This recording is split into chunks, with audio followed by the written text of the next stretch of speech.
In 2019, the grandfather of the Metroidvania genre, Koji Igarashi finally released his first independent game, Bloodstained: Ritual of the Night. Unrestricted from a larger company, he created the spiritual successor to the Castlevania legacy. He designed his largest castle ever, with over 20 bosses for the player to find and defeat. And of course, once the game finally released, speedrunners quickly got to work creating optimized routes to kill them all in record time.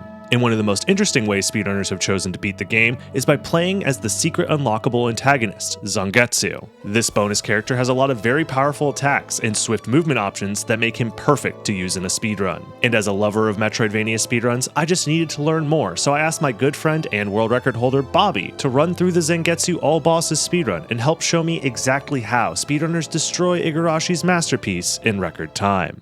So this is pretty much his toolkit in the game. The Zangetsu is his main weapon. You can use that for a light attack with the X button, fierce slash. The empty blade is your uppercut, which is what you can constantly spam. It's basically your vertical wing smash. And then Eternity. Eternity will be your parry. If you manage to parry someone's attack, not only will you freeze them in place so you can get free hits in, but you'll also gain a considerable amount of MP to continue your damage, your DPS strategies, right? Your throwing knives, we use this to kind of destroy some obstacles. Annihilated Mind will be the one that imbues your main weapon with 3 elemental energies: fire, ice, and lightning. And for the all bosses category, we do end up using each and every one of these at least once. So the Wild God's Blade is your Hadouken motion, and this will be your main DPS of the game. We'll talk about that. Flying Vajra, basically the same thing. You're down. It's a really nice heavy slam, and with some elements, you tack on so much damage with this. And then the form is Emptiness, which is basically if you're a fan of Street Fighter, this is sort of like a Kuma teleport basically, but it also deals a considerable amount of damage that you will do for bosses. So this is your main loadout. It's a lot. It's kind of like a move list, kind of like fighting games, but that's kind of the charm for extra fighting game-esque characters in Castlevania games like this. That's basically gonna be it. So let's start a run. Also, since Zangetsu's special moves are based off of fighting game inputs, Bobby prefers to speedrun this game using his fighting game controller. So if you hear any button ASMR in the background, you now know why. What I like to do here is I like to start off the speedrun by imbuing the blade with the fire element. So what we're doing here is we're actually canceling our slide here, right? With a backdash. You know how Metroidvanias have their backdashes always. So if you do the timing right, we won't see the backdash at all. Yep, this is your backdash. So we're coming up to the first boss. We needed to conserve a little bit of MP. We're gonna lunge forward. Oh my god, she's dead. Dead in an instant. Blink and you miss it. The first boss of the run dispatched in just a few seconds. Bobby masterfully executes a careful choreographed sequence of inputs designed to finish the boss as quickly as possible. First, he does slide cancels to get close to the boss, then uses Flying Vajra to lunge towards the boss with a massive exploding slash. This explosion happens because he currently has his sword imbued with the fire element, which does massive damage. He then quickly cancels into the Wind God's Blade for even more fast damage, and then finishes what little remaining health the boss has with one last quick slash. Let's see all of that one more time at full speed.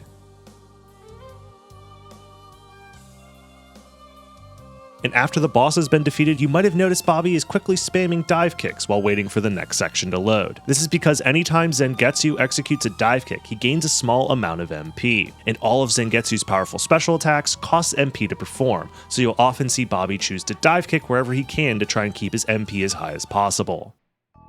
Oh, and again, we'll just use the shurikens to clear. Here's our little big exploit that I like to call the Zoomy. Let's freaking go, dude. But yeah, it's basically, the movement in this game is just basically canceling things into other things. Canceling your dashes, your slides, and the other slides into forms of invincibility. Your backdash also gives you a brief period of invincibility. You can also carry that over to the slide that you do. So as long as you're hitting those consecutive chains and all that, you'll be pretty safe throughout it. Hey, look, it's Zangetsu. And there was Zangetsu. there is only one now. Dude, it is so satisfying to just slide through these rooms that are full of so many annoying enemies.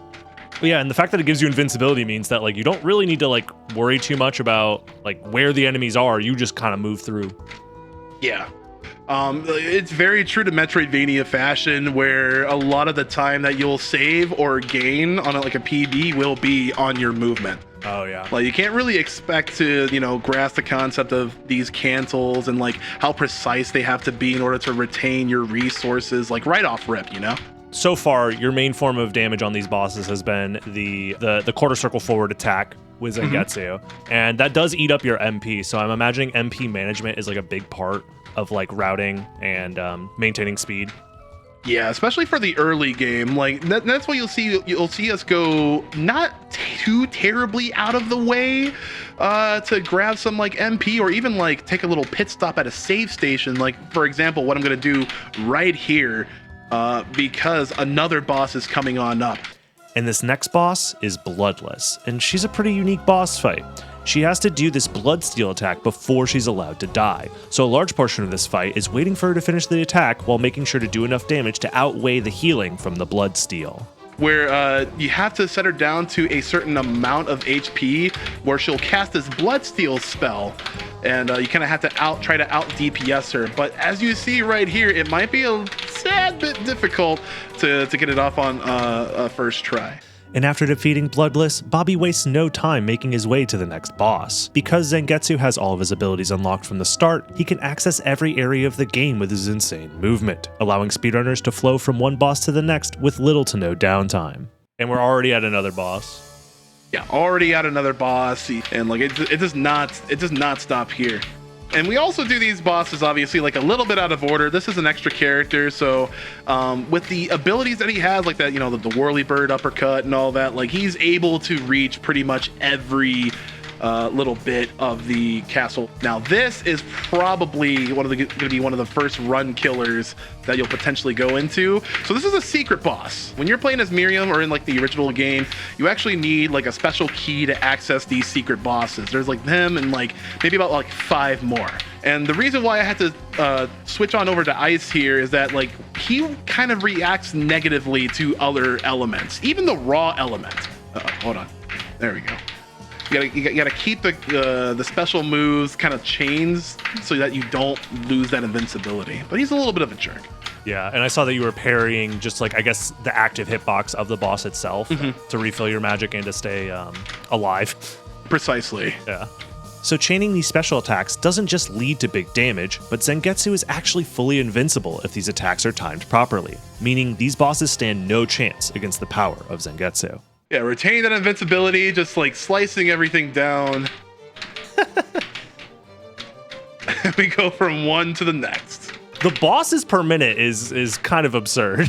And like, I love Metroidvania runs like this. I love, like categories like Julius and whatnot, and, Richter, all bosses, where there's very little downtime to the game. Like it's almost like a very long flowing combo per se. Yeah, no, I mean, the Igarashi is, oh my goodness, what was that? Oh, this is called painting the fences, right? it's a term that I've coined from CVS2, where Bison kind of paints the fence. Look it up. But that is a little bit necessary for that boss, that previous boss, Andraelphus. He'll try to like jump and hop every which way, which obviously, if he's not standing still, that mitigates the chances for us to get really insane DPS on him. I'm absolutely just loving this run. Now, this is a cinematic boss. I imagine there's only so much time you can save because like they force you to go through the whole cycle and animations and whatnot. Yep, so it'll be a little bit like the last Bloodless boss that we fought, is that we got to get this monster down to a certain amount of HP in order for them to basically go on to their next phase. But yeah, you gotta get their HP down to so low that they do this attack right here. That's how you know.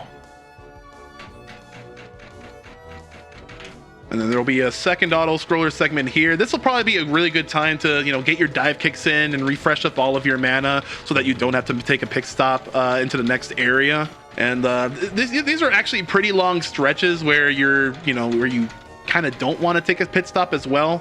So taking, unnecessary hits like here or there is fine. But if you're like at 200 or 100 HP, like we're starting to get into some really more powerful sections of the game. So you kind of just got to watch it. So what are the major differences between the elemental swords? So the reason why we do fire is that most bosses have a kind of slight, weakness to fire. And if they don't, fire has like extra ticks of damage, like raw damage like that. Oh, he's gonna do this attack, isn't he? This is what I did not want him to do. So there's actually a couple of ways that you can take on this fight. You can either try to brute force with fire, which I love to do, or you can also opt for the electricity. So you were asking about like the little differences. So the electricity one will actually tick for more instances of damage. The more instances of damage that you do to them, the more susceptible they are to getting staggered. There's a bit of a stagger element here as well. So electricity helps out with that a lot. The only reason why we use the ice for that one boss is that, like I said before, the boss will react negatively to fire or electricity elements. If he reacts negatively, you got to play the game. You got to play the slots game. So he'll actually be rendered unhittable as he goes through his little slot animation. Gotcha. So using the ice is basically the only way to make that fight manageable without dealing with the shenanigans. Absolutely. Yeah. And here's where I'm talking about those instances of damage. You're seeing 24, 24, 24, 24. Like you're seeing so many numbers pop up. So many instances of damage that they're just like she's like the most staggerable boss with that lightning element. And fighting her without the staggers is miserable. She is a jerk. After dispatching Doppelganger, Bobby then has to traverse through the most beautiful section of the game, the Inferno Cave, where not even lava can stop Zangetsu from sliding around. And this is Autoboss. Hopefully he doesn't cast Invert.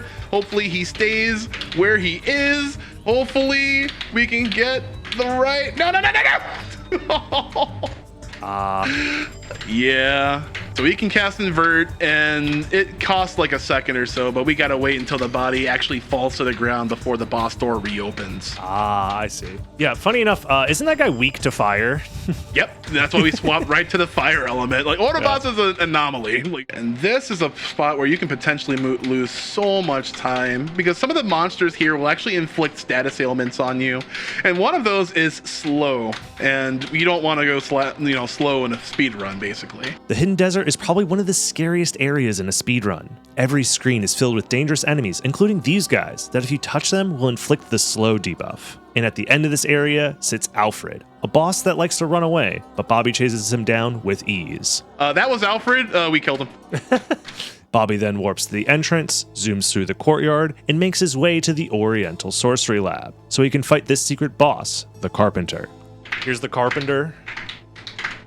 And as you can see, like, even though I'm like trying to burn up some MP, I absolutely have to keep topped up on it, or else I lose my invincibility. That was a really good fight. Because right now we face Zangetsu 2. This guy again? He wants the run back. So basically, why we have our backs to the wall is that if we didn't, he has the ability to use his teleportation attack. The little zoomy that we were doing to get to the entrance. And that would require us to catch up to him. After winning the mirror match, 2-0, Bobby has one more very special boss to defeat before entering the Den of Behemoths, which signifies the final stretch towards the end of the game. And I like to call this guy Byman Selmont, and you can imagine why. He got that jank walk, he got that whip. Sometimes he likes to throw an axe or two. This is really good. This is actually a really good fight. Oh, you saw that little boomerang there? Okay, he's down. Nice. Yeah, the Den of Behemoths, or I like to call this, what is it, Tiny Big World or Little Big Planet, Super Mario 64. Oh, yeah. Tiny Huge Island. It's always Tiny Huge Island. There it goes. Yeah. So when any percent, no major glitches, you actually would not see this boss fight at all. You would actually just skip it. Since his hitbox is all the way up where his head is, we got to paint those fences. And we're just retaining invincibility, so nothing will hit us. All right, so an interesting quirk about this boss is that he's gonna rob us for all of our money. And since we only have like 25 cents, he only heals like 25 HP.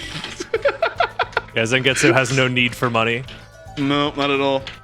All right, we're heading on to our last couple of biomes. There's like 3 bosses here. And the Glacial Tomb is, like, I hate it. Like, I don't like traversing throughout this segment. The ice elementals will block you. Like, they will gatekeep you. Yeah, the enemies here hit really hard. The ice elementals, their flight patterns are miserable. Yeah. So Gremory has a phase skip that I hope will happen. Let's see. She has to open with the right attack, and we got it. All right. So as long as she opens up with this attack, she will not transition into phase 2. Oh wow, that's huge. Yeah, and this is a really big time save, upwards of like 7 seconds or so. After getting the quick kill on Gremory, Bobby then makes his way to what is normally supposed to be the final boss of the game, Dominique. So we got another AI humanoid boss fight, and like I was saying, like they can adjust pretty well with what attacks that we do, but since we're invincible for pretty much the entire time of this boss fight, it doesn't really matter by that much. You'll get the EX elbows, and that's actually still bad, even though you can't get damaged by them, because her hitbox will move into yours, and that'll actually like reduce the amount of damage that your core circle forwards do. So you gotta make sure all of those instances hit so that you get the maximum amount of DPS. This boss isn't too bad, but like the hitboxes don't make sense to me. Yeah. You know, you're swirling around, everything's in 3D. You live on a 2D plane. It's crazy. Yeah, we gotta be really precise with our chaining of special moves here, because like the red head is probably like the best head for her to spawn on, so that all of your hitboxes can hit. But then she also has those really like, you know, that fire, little fire bombs that come out of her mouth. So let's see. We'll dive into her. There we go. Wow, didn't even get to the end of that cycle there. Yeah, and that's ideally, you don't even want the cycle to finish. Like you don't want a 1 cycle, you want a 0.7 cycle. I was gonna say that's clearly the end of the game. That's the final boss. No, we got a couple more secret areas to go through. Any Castlevania 1 fans out there? I remember finding this on my first playthrough of Bloodstained and being like, yo, this is so cool. And then getting my butt handed to me over and over and over and over again, because this area is difficult. Yeah, like those ghouls and all that will be the end of you. And if they won't, this guy definitely will. So I want to try to position myself. Oh no, he's gonna be jumping anyway. So I wanted to position myself for all 3 of my, there he goes, where all 3 of my core circle 4s will actually hit. But he's actually being a really jumpy boy right now. Yeah. Yeah, this is a Cookie Monster-esque demon here, and yeah, not bad. And finally, with the Retro Demon defeated, that is every boss Zangetsu has access to, except the final fight versus the evil Miriam. And if anyone remembers the Soma Cruz bad ending, this is pretty much the Bloodstained equivalent of it. We want to keep her close to us so that she doesn't backdash and start casting spells. And she has 3 phases, so she has 4,000 HP for every phase. Ow, we do not want our backs to be scratched like that, and that's why we gotta keep... Ow, let's not do that either. Ow. But I want to make sure we have a little bit of damage and a mix of MP restoration. And now she'll switch to her two-handed. And the battle's almost over, but she'll cast Bloodsteel, so it'll drag on a little bit longer. That's actually scripted and guaranteed. There's no way for you to stop it. And a little bit more. A little bit more. There's Vetbar, bye Vetbar. Oh my goodness. There's so much going on the screen. There we go, and that's going to be time. Yeah, nice. Ow! The very last hit of Miriam will be time. You can still technically die if any of our attacks are still on, which is kind of BS, but... So you can both die at the same time, and it's considered the run's over. That's funny. You beat all the bosses, all right? I don't care what the fuck you do after that. Oh, man. What a cool run. Just seeing the culmination of like movement and combat in a way that really only Igarashi has really been able to capture in a Metroidvania, in my opinion. Like it's so nice to have bonus characters where you play through the game once, and once you play through a second time, you have so much more movement and power available to you at the very start. It's a lot of fun. Thank you so much for watching. I want to give a huge shout outs to my friend Bobby for showcasing this amazing speedrun for me. Please go follow him so you can watch more of his amazing speedruns. And I'd like to also say, don't forget to subscribe and like the video. It's a free way to help support me in making these videos, and it really does help a lot. And if you want to help support me more, you can even join my Patreon. Patreon supporters are the reasons I get to make videos like these happen, and I want to give a special thanks to Microb, Grave Cactus, Rhinesguard1, C, Indy, Barnabas de Grey, Lieutenant CYX, Minus X, Soma Jean, TJ Foster, Atomic Dracula, Tsuchioto, Kenneth, Chaosvania, Jokum Palm, and WJB.